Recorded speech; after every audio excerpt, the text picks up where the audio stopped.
Hello friends, good evening. This is Omkar Singh. You are most welcome to my YouTube channel, The OK English. If you visit first, please subscribe the channel. If you like video, please like, share and comments. Dear guys, TGT, PGT, LT Great English one liner questions and answers की series का आज part 28 discuss किया जाएगा related to literary forms and terms पर आधारित है। Friends, मेहनत करते रहिए, ईश्वर आपको सफलता दिलाएगा। सपने उन्हीं के पूरे होते हैं जिनके सपनों में जान होती है। पंखों से कुछ नहीं होता, हौसलों से उड़ान होती है। मैं बार बार इस पंक्ति को बोलता हूँ।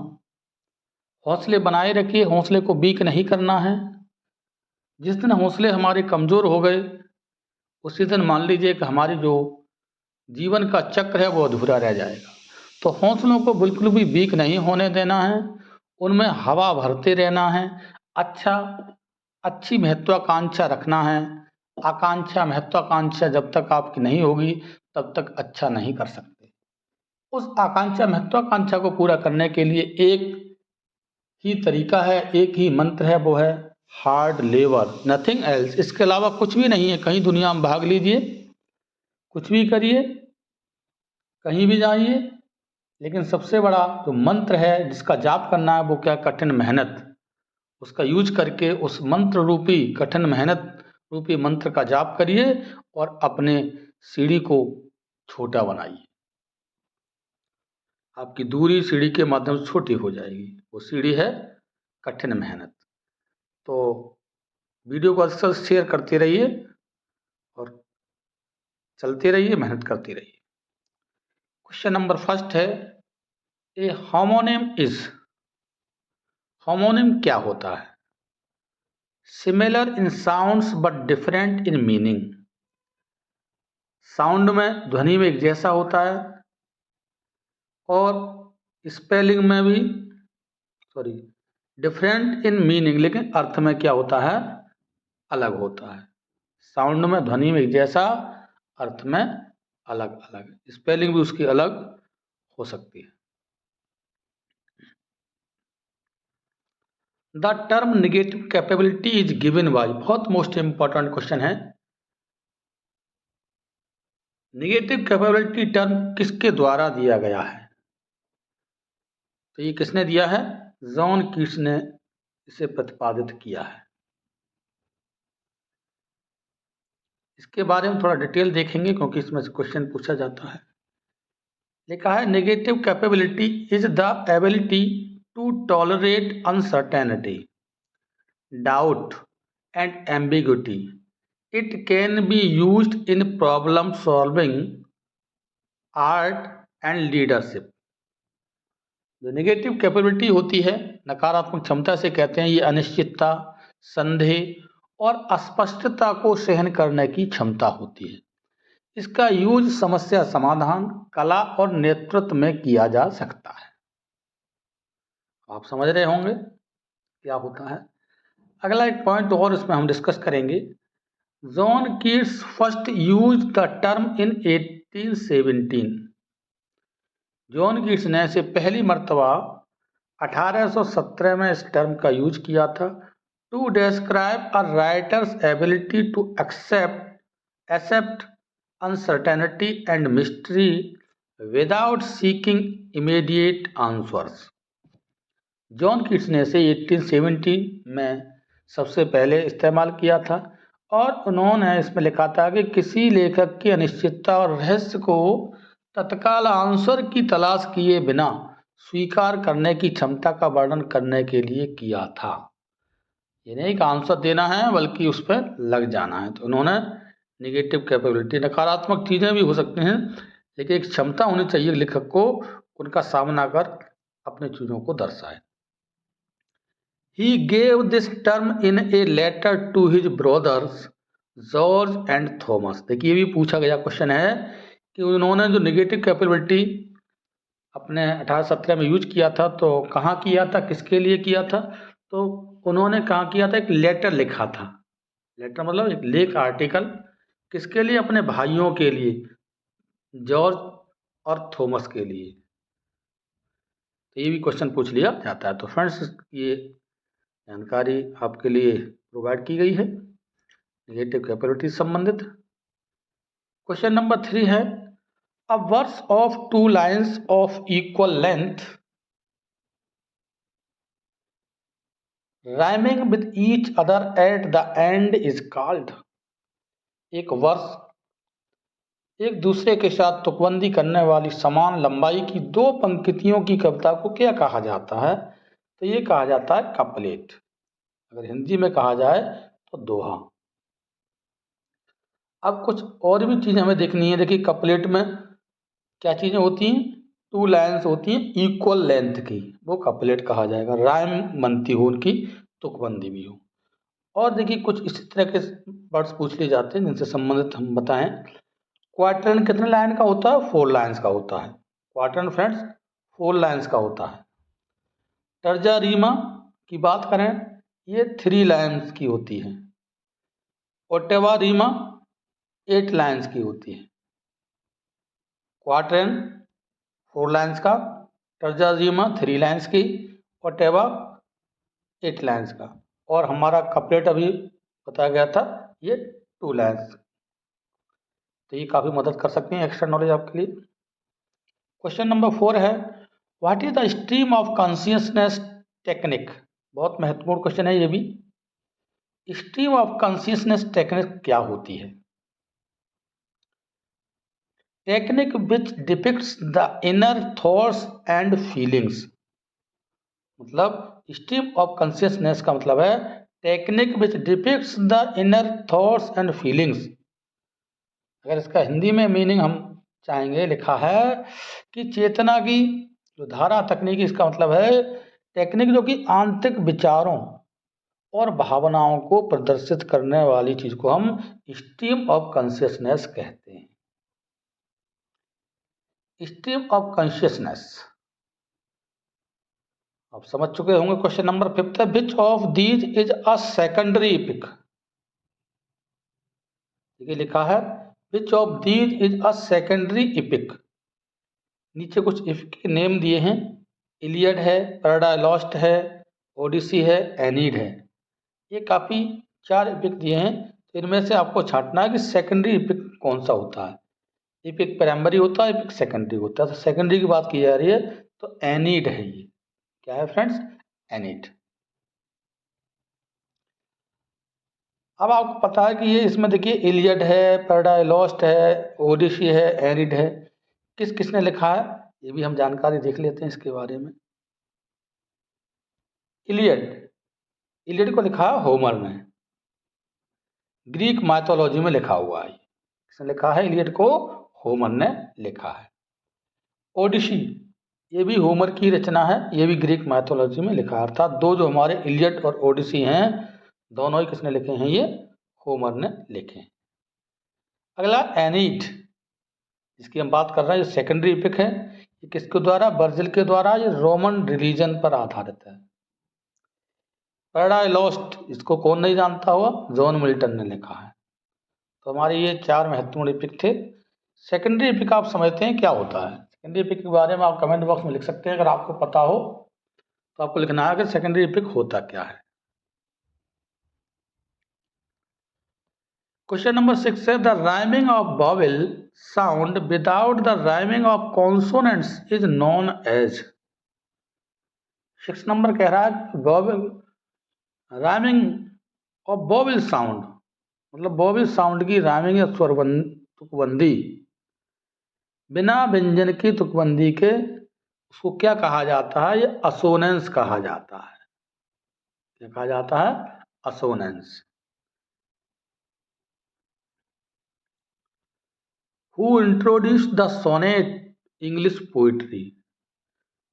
इंग्लिश पोइट्री की सोनेट को किसने इंट्रोड्यूस कराया था? तो सर थॉमस वाइट ने इंट्रोड्यूस कराया था। किसने कराया था? जो अंग्रेजी कविता है इसमें सोनेट की शुरुआत किसने की थी? तो सर थॉमस वाइट ने की थी। बहुत इंपॉर्टेंट क्वेश्चन है, इसके बारे में पीछे डिटेल में कुछ बता दिया छोटा सा। 8 नंबर है, the first 8 lines of a sonnet are called. Sonnet में 14 लाइन्स होती हैं। तो पहली 8 लाइनों को क्या कहा जाता है? ऑक्टेव कहा जाता है। क्या कहा जाता है? ऑक्टेव। क्वेश्चन नंबर 9 है dear, the term essay is the derivative of the French root essai which means. Essai French word है वो क्या? ऐसे। ये भी स्पेलिंग देख लेना, ESSAI ESSAY अंतर है। जो फ्रेंच वर्ड है ये आपका इंग्लिश वर्ड है। इसका मतलब क्या होता है? तो ऐसे का मतलब है टू ट्राई, अर्थात कोशिश करना।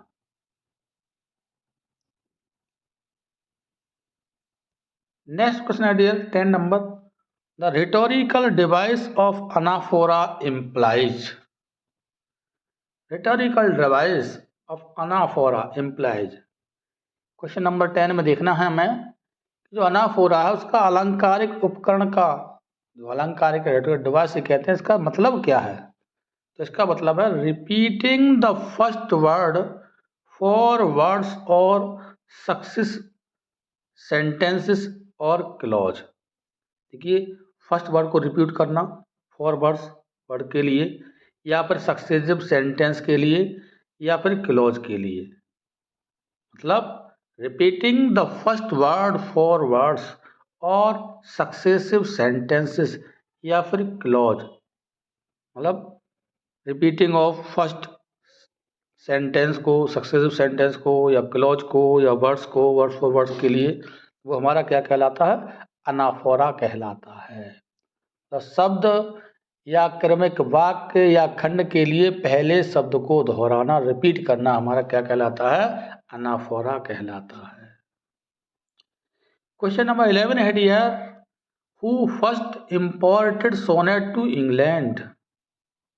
अभी पीछे क्वेश्चन पढ़ा है, किसने शुरुआत की थी या कौन इंग्लैंड में लेके आया था इसको? तो वो भी कौन है? Sir Thomas white. दोनों के क्वेश्चन एक जैसे आंसर। क्वेश्चन नंबर 12 है, to use another persons thoughts writings as one's own is called. मतलब दूसरे व्यक्ति के थॉट्स और राइटिंग्स और लेख को यूज करना, अपने रूप में उपयोग करके का यूज करना क्या कहलाता है? तो प्लेजरिज्म, मतलब साहित्यिक चोरी। किसी के वर्ड को लिखा और अपने आप यूज करना, तो साहित्यिक चोरी कहलाती है।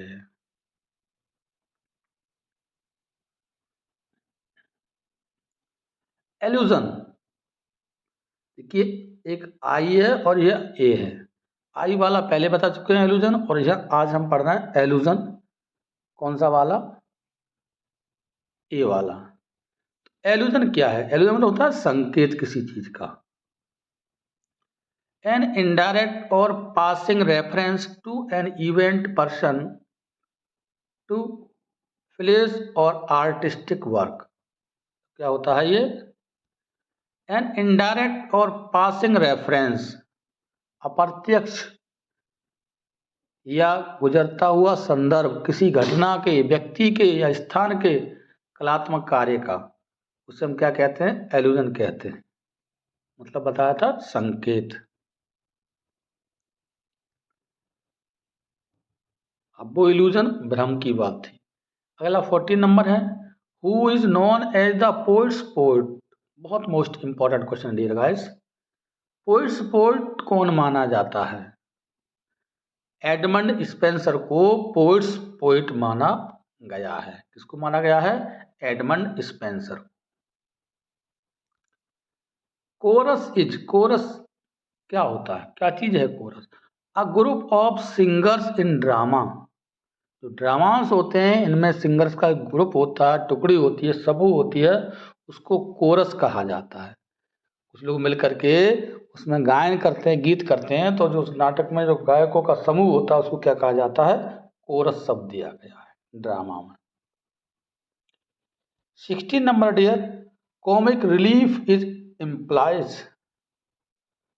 कॉमिक रिलीफ का क्या तात्पर्य है? कॉमिक रिलीफ क्या होता है? इसमें दिया है, a short humorous episode interrupting at tragedy. क्या होता है कॉमिक रिलीफ? शॉर्ट ह्यूमरस, छोटा सा हास्यास्पद प्रसंग जो कि ट्रेजेडी में बाधा डालने वाला होता है, इसे कॉमिक रिलीफ कहते हैं।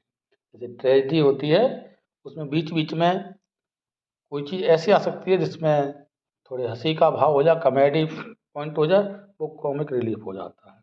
जैसे आप कोई नाटक देख रहे होते हैं, कोई फिल्म देख रहे होते हैं तो उसमें ट्रेजिक सीन चल रहा हो और उसी बीच में छोटा मोटा 1-2 मिनट के लिए ऐसा सीन दे दिया जाता है जिससे जो दर्शक होते हैं उनके लिए कुछ खुशी का एहसास होता है और वो अपने सीरियस भाव के लिए कॉमेडी में चेंज कर लेते हैं, खुशी में, हंसी में। तो वही हमारा कॉमिक रिलीफ कहलाता है, थोड़ा सांस मिल जाते हैं उन्हें। मोरालिटी प्लेज वर 17 नंबर है। मोरालिटी प्लेज क्या चीज़ थी?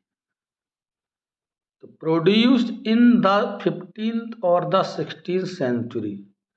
जो मोरालिटी प्ले थे 15वीं और 16वीं शताब्दी में इनको निर्मित किया गया था, इनको प्रोड्यूस किया गया था, वो मोरालिटी प्ले थे।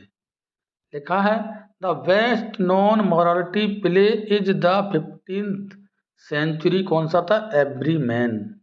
बहुत इंपॉर्टेंट क्वेश्चन है। 15वीं सदी का मोरालिटी प्ले क्या था? एवरीमैन। ये भी आया हुआ क्वेश्चन है, मोस्ट इंपॉर्टेंट है, ये भी इससे जुड़ा हुआ क्वेश्चन है। पूछ लिया जाता है what is the best non morality play of 15th century. तो आपका जवाब क्या होगा डियर गाइस? एवरीमैन। क्या था? एवरीमैन। एवरीमैन। 18 नंबर क्वेश्चन है E M Forster belonged to. E M Forster किससे संबंधित हैं? द ब्लूम्सबरी ग्रुप से संबंधित है। इसके बारे में पहले हम डिटेल में बता चुके हैं। 19 नंबर क्वेश्चन है dear guys beat writers wrote in 1940s written in the, मतलब इन सब चीज़ों के ये 4 ऑप्शन दिए हैं। Wrote in the 1940s, wrote in the 1960, wrote in the 1950। Beat writer के बारे में पिछले वीडियो में हमने थोड़ा बाहर से नॉलेज दी थी विस्तार से। तो इसमें पूछा है कि बीट राइटर्स का कार्यक्रम या उन्होंने कब काम शुरू किया, कब किया। तो बीट राइटर्स ने लेखन कार्य किया था रोट इन 1950s, 1950 के दशक में बीट राइटर्स ने लेखन कार्य किया था। 20 नंबर है वोकोलिक रेफर्स टू। वोकोलिक का क्या मतलब है? The poet who wrote pastoral poetry. मतलब वे कवि जो पास्टोरल पोइट्री लिखा जाते हैं वो वोकोलिक कहा जाता है उनके लिए। मतलब जो देहाती गीत लिखते हैं वो वोकोलिक माना जाता है। तो फ्रेंड्स आज के लिए 20 क्वेश्चन थे। ये बड़े ज़्यादा सही नहीं बना रहे हैं क्योंकि वीडियो बड़ा हो जाता है, आप देखने में दिक्कत करते हैं, हो सकता है डाटा आपका डिस्टर्ब करता हो। तो मेहनत करते रहिए, सिलेक्शन लेकर रहिए और अपने माता पिता गुरुओं का आशीर्वाद आप पर बना रहे। ऐसी ईश्वर से प्रार्थना आप सिलेक्ट हों, आपकी मिठाई हमें खाने को मिले। Thanks for watching this video.